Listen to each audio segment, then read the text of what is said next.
say is, so listen up. There's a trick in photography and filming called tight framing or tight camera shots. We'll go over positive applications and then the negative deceptive applications. Tight framing has different applications. One is creating a visual appearance of infinity. For example, you take photos of a 40-foot flower bed, and in the photo you can see the borders of the flower bed. People can see that the entire body of flowers is not that big.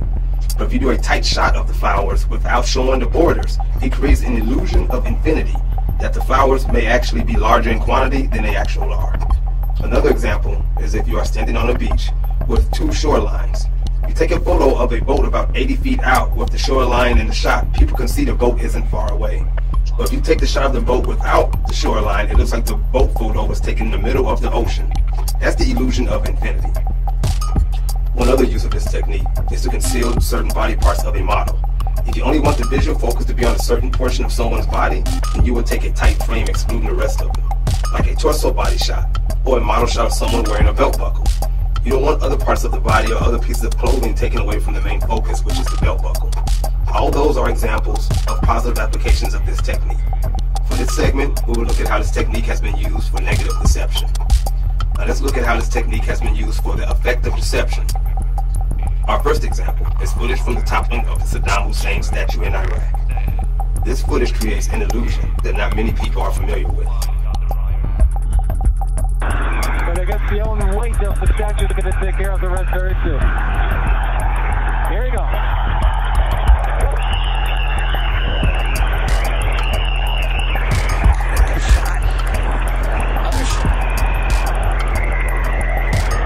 Unbelievable. So there he's hanging.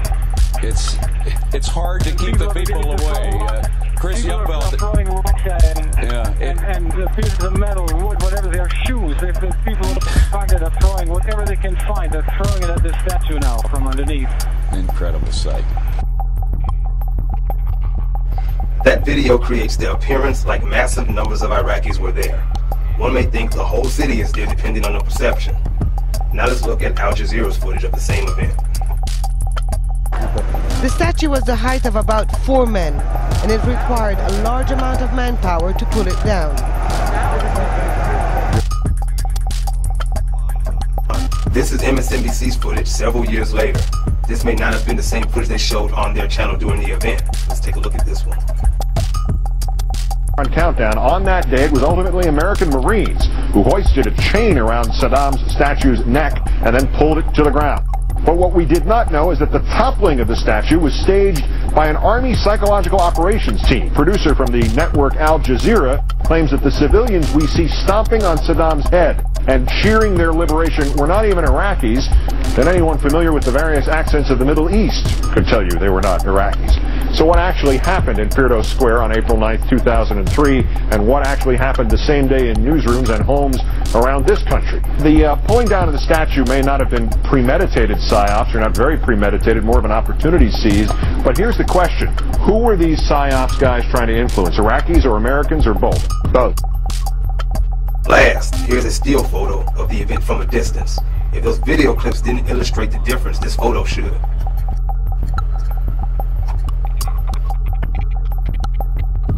Should you ask yourself if you are looking at photographs or videos?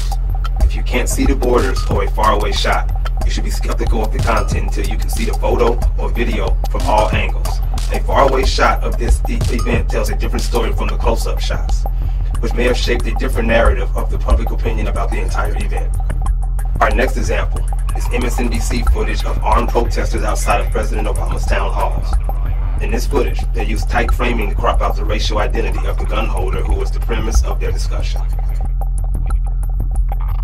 Yesterday, as President Obama addressed the veterans of foreign wars in Phoenix, a man at a pro-healthcare reform rally just outside wore a semi-automatic assault rifle on his shoulder and a pistol on his hip.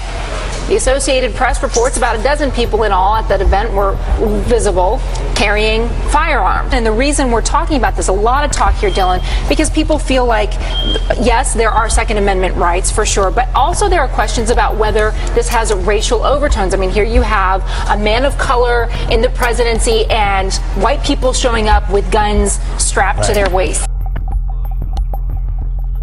Okay, now, the argument they presented is that there is racial overtone to the protests, that a black man is president and large numbers of white people are protesting at his town hall armed with guns.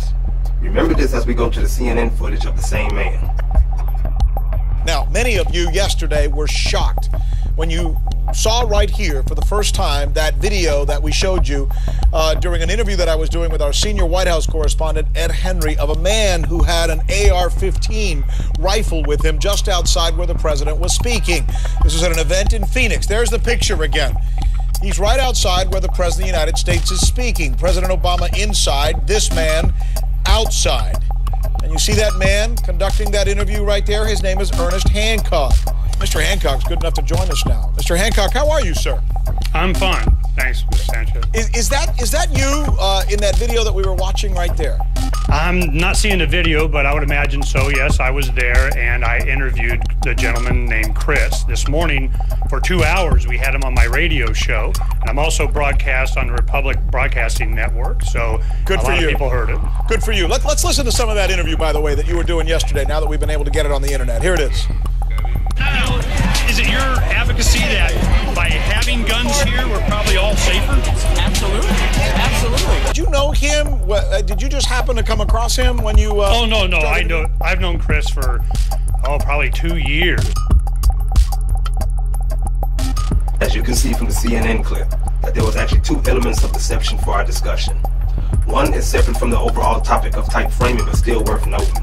The first is the full view of the man carrying a firearm is actually black, which renders the argument in the MSNBC clip as invalid due to it being based on the false premise that all the protesters carrying guns are white. Even though disproportionately the vast majority of all of the protesters are indeed white, this is not how they framed their argument for the discussion. What was the second element of deception? Well, we found out that the man of discussion was actually a staged plant.